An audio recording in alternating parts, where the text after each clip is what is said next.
Olá pessoal, sou o professor Fabiano do Departamento de Matemática e Estatística da PUC Minas. Vamos continuar com nossas videoaulas da disciplina de Álgebra Linear semipresencial. Nesta videoaula, nós vamos tratar do conceito de espaços vetoriais reais. Vocês se lembram que em uma videoaula anterior, nós falamos do conceito de espaço vetorial euclidiano. A ideia aqui é generalizar este conceito, ok? Antes de começar com os espaços vetoriais em si, vamos entender o que significa esse adjetivo real. Espaços vetoriais reais, esse adjetivo está nos dizendo o seguinte: todas as componentes dos vetores e todos os escalares que nós vamos utilizar serão dados por números reais. Então, a menos que a gente explicite uma condição diferente, nós vamos trabalhar sempre com números reais, tanto para as componentes dos vetores, como para os escalares do nosso trabalho, tá certo? A definição de um espaço vetorial é uma definição abstrata. Seja um conjunto V de objetos quaisquer. Para esses objetos, então digamos, para U e V, dois objetos desse conjunto, e para qualquer constante real, nós definimos duas operações: a operação de adição e a operação de multiplicação por escalar. Se as operações de adição e multiplicação por escalar que nós definimos sobre os objetos do conjunto satisfazem os 10 axiomas da álgebra, então nós dizemos que o conjunto é um espaço vetorial e denominamos os seus objetos por vetores. Tá certo? Então essa é uma definição abstrata, nós vamos ver alguns exemplos que seguem essa definição.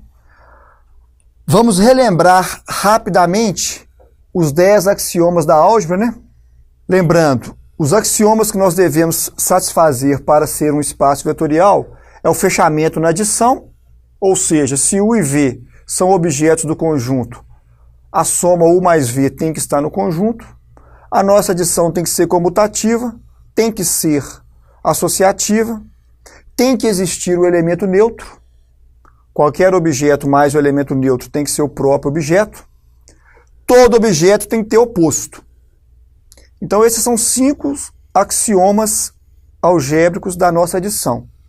Do múltiplo escalar, da multiplicação por escalar, também tem que ter fechamento. Se V está no conjunto, o múltiplo escalar KV está no conjunto. Distributivo em relação à soma de vetores. Distributivo em relação à soma de escalares.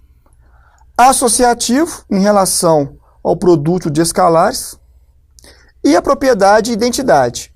Um que multiplica qualquer objeto é o próprio objeto. Então, se os nossos objetos, com as operações de adição e multiplicação por escalar definidas, satisfazem a esses 10 axiomas, nós dizemos que o nosso conjunto é um espaço vetorial. O exemplo mais clássico e mais importante até, que nós já vimos com detalhes numa videoaula anterior, é o espaço vetorial Rn. Neste espaço vetorial, os vetores são ênuplas ordenadas. Essas ordenadas, né, são ênuplas ordenadas de números reais. A adição usual, componente a componente, beleza? A multiplicação por escalar usual, o múltiplo por cada uma das componentes. Ok? Para verificar que estes objetos, dotados dessas duas operações, realmente formam um espaço vetorial, a gente tem que verificar passo a passo cada uma das 10 propriedades. Em geral, as propriedades A1 e M1, elas são facilmente verificáveis. Uma ênupla ordenada mais uma ênupla ordenada resulta uma ênupla ordenada. Fechamento na adição. O múltiplo escalar de uma ênupla ordenada É uma ênupla ordenada, fechamento da multiplicação por escalar. E agora nós devemos também verificar todas as demais propriedades. Aqui eu coloquei como exemplo só a verificação da propriedade M2, que é a distributividade em relação à adição de vetores. Nós temos que mostrar que uma constante K que multiplica a soma U mais V tem que ser K que multiplica U mais K que multiplica V. A propriedade distributiva. Aqui estão os detalhes. Inicialmente eu pego U mais V. Aqui está o vetor soma. Aplico agora a multiplicação do escalar neste vetor, componente a componente. Pela distributividade de números reais, porque K, U1, V1, U2, V2, UN, Vn são números reais, pela distributividade de números reais a gente pode escrever dessa maneira. KU1 mais KV1, KU2 mais KV2, KUN mais KVN. Podemos reorganizar essa adição como sendo a adição desses dois vetores. E pela definição, este é KU mais este é KV. Então, de fato, os nossos objetos, com as operações que nós definimos para adição e multiplicação por escalar, satisfazem, né? Os objetos satisfazem a essa propriedade de distributividade. Então, a ideia é essa. A rigor, nós temos que mostrar que todos os 10 axiomas são satisfeitos. Tá certo? Então, é uma tarefa fácil, simples. Eu coloquei aqui uma como exemplo, né? Para vocês verem o jeitão aí, como é que demonstra essas propriedades. Tá certo? Então, o espaço vetorial Rn é um espaço vetorial bem conhecido, né? Bem conhecido. Um outro espaço vetorial agora mais abstrato. O espaço vetorial Pn. Quais são os objetos do nosso espaço vetorial Pn? Os objetos, os vetores, são polinômios de grau menor ou igual a n, que podem ser escritos dessa forma. Cuidado, hein? Polinômios de grau menor ou igual a n. Não é grau necessariamente n, não, tá? Porque se o an aqui for 0, o grau desse polinômio é menor que n. A0, A1, A2 até AN, que são os coeficientes de cada polinômio, são números reais. As operações são usuais.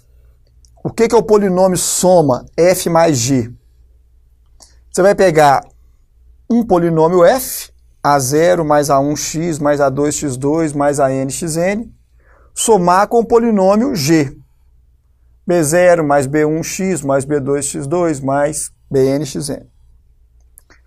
Essa adição, agrupando aqui, ó, A0 mais B0, A1 mais B1, que multiplica x, colocou o x em evidência, né? A2 mais B2, que multiplica x2, colocou o x2 em evidência, até AN mais BN, que multiplica xn. Então, neste espaço, a adição é definida dessa maneira. Então, isso aqui é o vetor soma. E a multiplicação de vetor por escalar, você vai pegar a sua constante, que é k vezes o vetor, k vezes f de x. Você vai pegar a sua constante e multiplicar por cada uma das componentes do seu polinômio. Ok? Pode-se mostrar que estes objetos munidos dessas duas operações vão satisfazer aos 10 axiomas da álgebra. Então, este é um espaço vetorial denominado espaço vetorial Pn. Ok? Um outro exemplo aqui de espaço vetorial abstrato é o espaço vetorial das matrizes retangulares, do tipo M por N. Neste espaço vetorial, quais são os objetos? Quais são os vetores? São matrizes do tipo M por N, né? M linhas e N colunas. As operações são as usuais de adição de matrizes. A matriz soma A mais B, você vai pegar os coeficientes da matriz A mais os coeficientes da matriz B, faz a soma componente a componente. A multiplicação de vetor por escalar, você vai pegar o seu múltiplo, K, e multiplicar por cada uma das componentes, ok? Também, estes objetos, munidos dessas duas operações, vamos satisfazer aqui os 10 axiomas da álgebra, também formam um espaço vetorial. Beleza? Um outro espaço vetorial agora, também abstrato, é o espaço C de menos infinito a mais infinito. Que espaço vetorial é este? Os vetores são funções contínuas em toda a reta real. Ou seja, esta nomenclatura aqui, ó, essa nomenclatura aqui nos diz que nós estamos falando de funções que são contínuas no intervalo de menos infinito até mais infinito. Isto é, funções que são contínuas em toda a reta real, né? Os polinômios, seno de x, cosseno de x, exponencial de x, etc. A adição, você faz função a função, vetor a vetor. A multiplicação por escalar, você simplesmente vai pegar a imagem e multiplicar por esse escalar. Tá certo?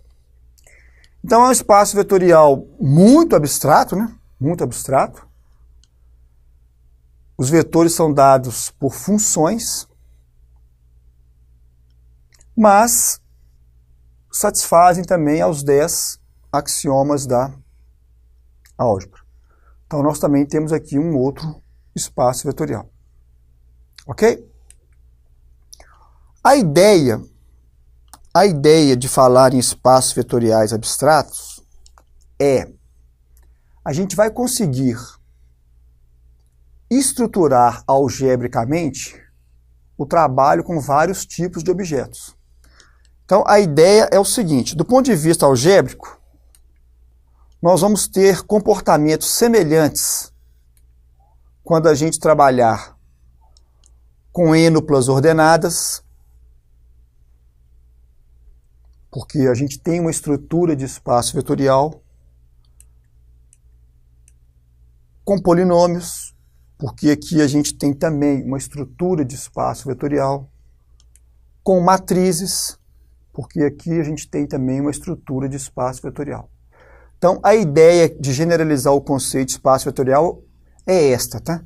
A gente criar uma estruturação algébrica que seja semelhante para diversos tipos de objetos, desde que sejam definidas as duas operações e que os 10 axiomas da álgebra sejam satisfeitos. Tá certo? Então, este é o conceito. Este conceito, como ele é bem abstrato, é muito importante usar bem o livro, tá? Então, leiam o livro. No livro tem vários outros exemplos, porque esse é um conceito mais abstrato, então é importante vocês fazerem uma boa leitura lá no livro-texto, tá certo? Estudar o livro, praticar os exercícios que estão propostos lá no nosso planejamento de aulas, ok? É isso aí, pessoal. Espero que vocês tenham gostado. Um abraço a todos e até a nossa próxima videoaula.